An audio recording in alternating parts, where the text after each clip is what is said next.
It's now Saturday morning, and it is time for us to pack up and get out of here. We've got a guy coming at 1 o'clock in the afternoon to pick us up there on the road and take us back home. Either that or we're going to try and get a ride because we're really tired and want to get out of here.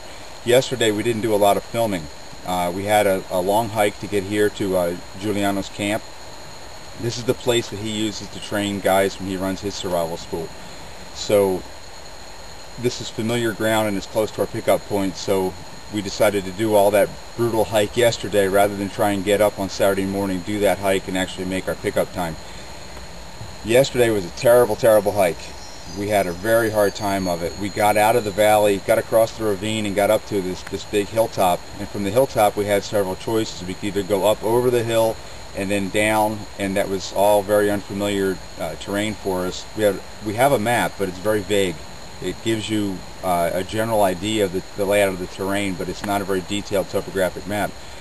So rather than do that, we took a line to the closest point on the road that we could reach, and ended up coming down through this slope that was just choked with dead ferns, just a mat of dead ferns, as thick as you can imagine, about chest high. At one point I actually fell off into a gully through the middle of this stuff, but the slope just kept getting steeper and steeper. The problem here in central Brazil is all the roads are cut through the mountains, and they're very steep banks on the sides of a lot of these roads.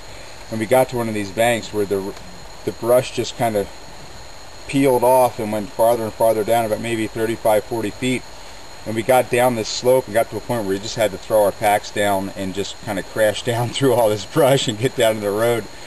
And we escaped without any injury, but it was one of those Bear Grylls types moments that we try to avoid at all costs, and we couldn't avoid it, so there was no other way. It's either it was actually with me to the point where I'm on this slope and I'm looking at this and I'm holding on to some trees and things and thinking, okay, it's either climb up and try and get around either end of this thing or go down.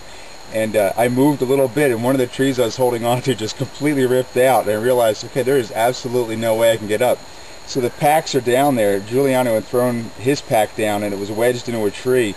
I threw my pack right on top of it, and I had about maybe 10-12 feet to jump, and it was a straight jump, straight drop down.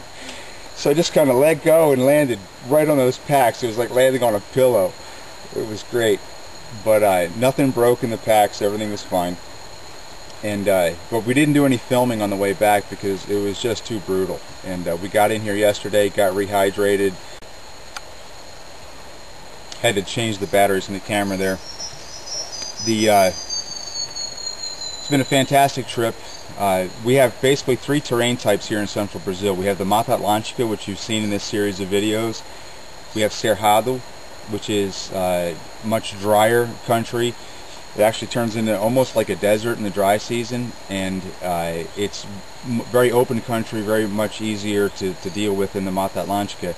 And then above that we have the Serra, which goes up to about 6,000 feet of elevation, which is a completely different climate all in itself.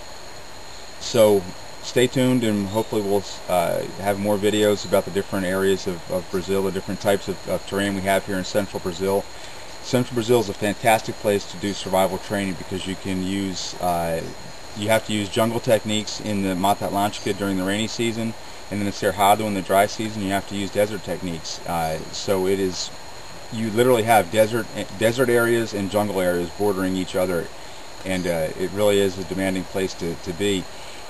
But I hope you've enjoyed this series of videos that we've shot here in the Mata Atlântica, and stay tuned, we've got more coming. Thanks.